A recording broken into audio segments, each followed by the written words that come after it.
All right, let's get to the Jets. They are in absolute disgrace. I mean, I don't know how else to say it. They are an embarrassment of all embarrassments. I am sick and tired of watching this garbage week after week, and the idea that it was going to change yesterday in Indianapolis when the Jets were already without their starting right tackle. They were without Brashad Perryman, without Le'Veon Bell, without Jamison Crowder, and the Jets' number one wide receivers yesterday were Braxton Berrios and Chris Hogan.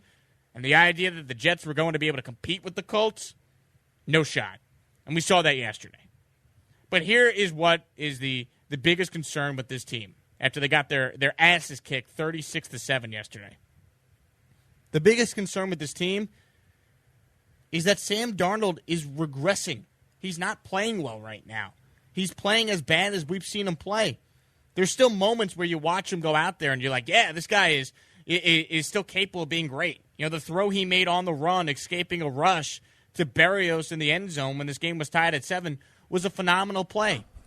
But then you had 2 more pick sixes yesterday, an interception in the end zone, and you just can't defend these turnovers. You can't. Darnold's making mistakes that he didn't even make his rookie year in a lot of cases. And my biggest fear is happening. My biggest nightmare is playing out.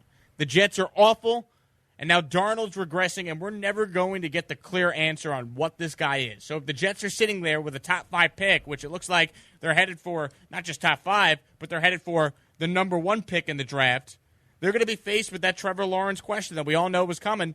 And right now I can't sit here and say it'd be a mistake if the Jets were going to go out there and make a move for Trevor Lawrence. I can't say that. I can't say it'd be the wrong decision. But ultimately, we need to see Sam play better. And through 3 games, the Jets have been non-competitive in each of these games. It's been an absolute disaster. The tackling on defense has been terrible. It hasn't just been the offense. But the nightmare scenario is playing out. And I'm going to get on Adam Gase here, but let me start with Joe Douglas as general manager. Because I think overall Douglas has done a decent job so far, and he's only had 1 full offseason with the team. But some of these decisions he's made have put Sam Darnold in this spot. Douglas let Robbie Anderson walk because they didn't think he was worth $10 million a year. They replaced him with Brashad Perryman, who's already hurt, and has a history of being a slow starter to begin with. And you look at Robbie Anderson, he's on pace for 80 catches and 1,200 yards in Carolina. Perryman made it 1 game before he landed on the injured list. 1. And I understand why the Jets took Mekhi Becton. That was a great pick at 11. So I'm not going to get on Douglas for that. But I can get on Douglas for drafting a 3rd safety in the 3rd round with Ashton Davis, who's now hurt, and taking a quarterback and James Morgan in the 4th round, instead of adding another playmaker to help Sam Darnold out. Yeah, it's tough to say Douglas drafted a bust in Denzel Mims. He hasn't played yet. But in a deep wide receiver draft, they only took 1 wide receiver, and he's hurt. And now I mentioned Mekhi Becton. He's been the one bright spot on this offense. He's been amazing as a rookie. And he goes down yesterday. So in the second quarter of this game, Sam Darnold has a backup left tackle, a backup right tackle, a center in Connor McGovern who's playing hurt, a receiving group that's terrible.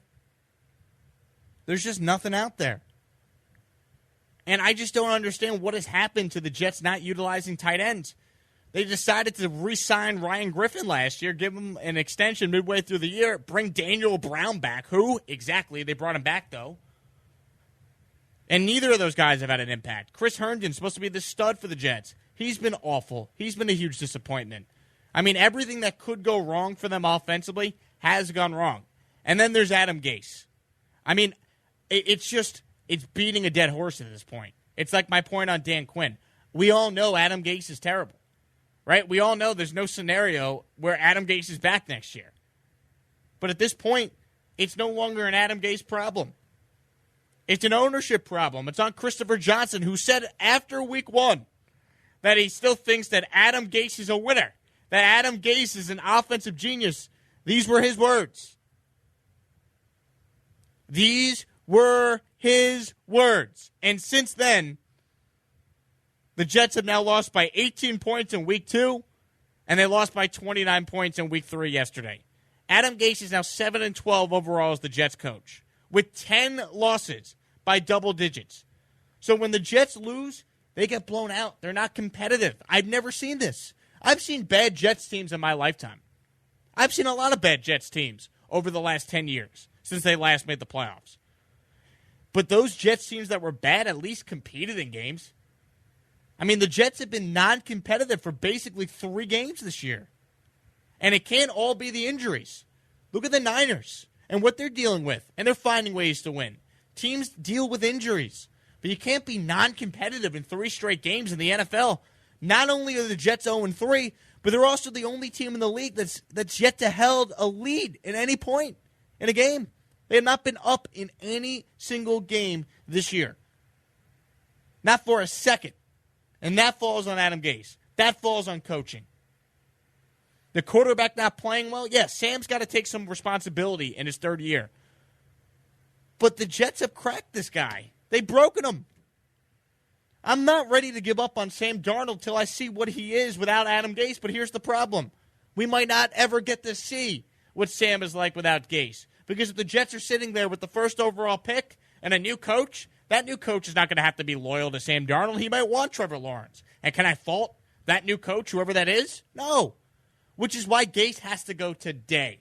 And the Mortensen report that came out yesterday that Adam Gase is being looked at internally by those in the Jets organization is the first warning sign that finally Gase watches on. Finally. And the only reason I believe that Gase is not getting fired this morning is because the Jets play Thursday night against Denver. And by the way, think about how bad that game is. Ugh. 0-3 Denver Broncos with Jeff Driscoll against the 0-3 Jets. What a Thursday night game. I envy the editors who had to make the highlight packages for that one. Oh, my God. Just a brutal game. But that's the only reason why Gase has survived. Because Thursday Night Football is coming up in just a couple days, so it's probably not fair to any interim head coach, which likely would be Greg Williams. But I'll tell you what, if the Jets are non-competitive at home against a backup quarterback, Gase is gone Friday morning. Has to be. He should be gone now, if we're being totally honest. But he has to be gone Friday if that happens. Even if the Jets are competitive and lose, if they don't beat Denver on Thursday, when are they getting a win? Like, look at the Jets' schedule. When are the Jets getting a win? After Denver, they play Arizona. After Arizona, they play the Chargers, and the Bills, and the Chiefs, and the Patriots. They have back-to-back games against the Dolphins in November. If they don't win one of those games, I mean, where are they getting a win? I mean, this is a 2-14 type of football team. Right now, they're 0-16. I mean, they're playing like a team that could go winless. That's how bad it's been for the Jets. And it's killing me because I know Sam Darnold is still capable of being a franchise quarterback.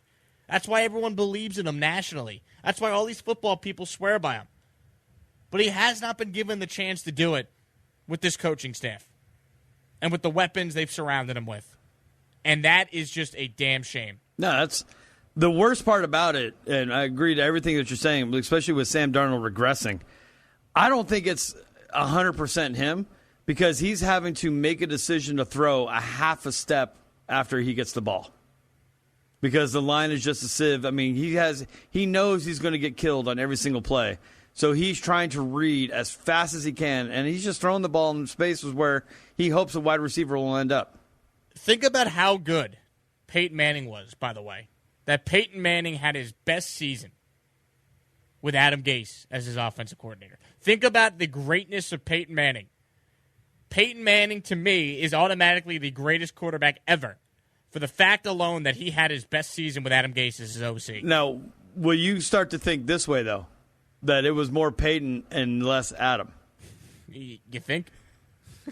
That Adam Gase, all the accolades Gase has gotten so far is because of Peyton Manning coaching on the field. It is just, I mean, remarkable how inept Adam Gase is. I mean, he gives up in games. The play calling is a disgrace. The play calling is a disgrace. And I am so frustrated with like my uncle texting me yesterday, and I hope he's listening right now if our freaking audio would work. But no, people got to touch the studio stuff in here, so I can't guarantee that it's even working right now. But I'm tired of hearing, oh, Sam stinks, he's not good, face it, when you don't know what you're talking about. You're not watching the games. You're not seeing the throws that Darnold's making. There's like 3 quarterbacks in the NFL that can make the play that Sam made yesterday, escaping a pass rush and throwing to Berrios. But Sam has nothing around him, and the coaching is now affecting him.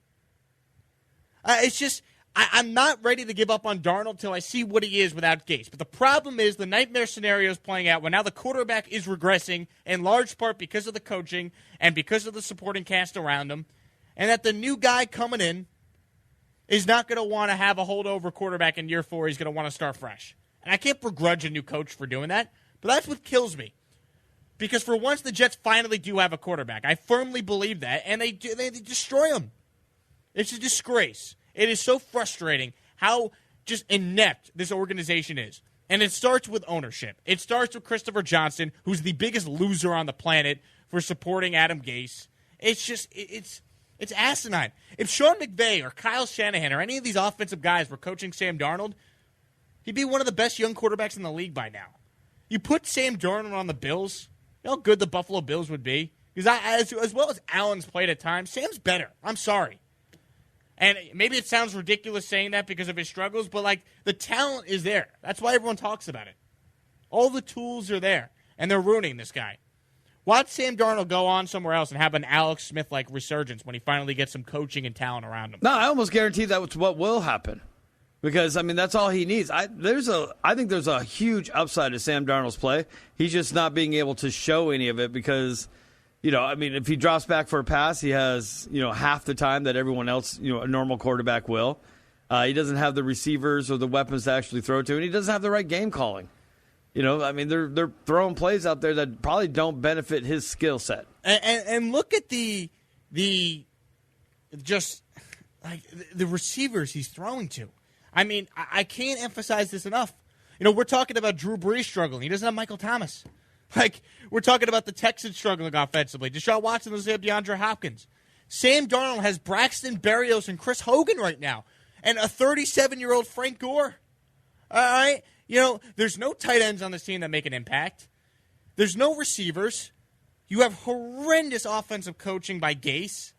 They have to get rid of Gase and let Sam Darnold play the last 12 games here without him there and see if he shows us something. Because we've seen the flashes from Sam. We have. I've seen it. I've watched every snap of his career. This is different than Geno Smith or Ryan Fitzpatrick or Mark Sanchez. Believe me, I know what bad quarterback play is like. I've seen it. I've witnessed it my whole life.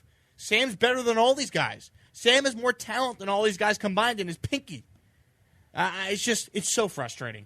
Because they're going to give up on this guy, and he's going to go somewhere else, and you watch, he's going to be someone else's franchise quarterback. Probably Pittsburgh or Indy. Someone's going to get a stud in Sam Darnold, and the Jets are going to be the butt of every joke once again. Because that's what always happens. It's terrible. I can't do it anymore. And the fact that they play on Thursday, and now everyone's going to get the Adam Gase experience, I'm actually kind of happy about it. Because if the Jets go out and stink, and they probably will, then I think that's it for Gase Friday morning. At this point on Thursday, I'm almost rooting for that. Either Sam plays amazing and they win, because I can't root against him, or the Jets just stink on Thursday and get killed. Those are the only two scenarios I could live with. Because Adam Gase has to go. He should go today, but I think because of the short week, he survives till at least Friday.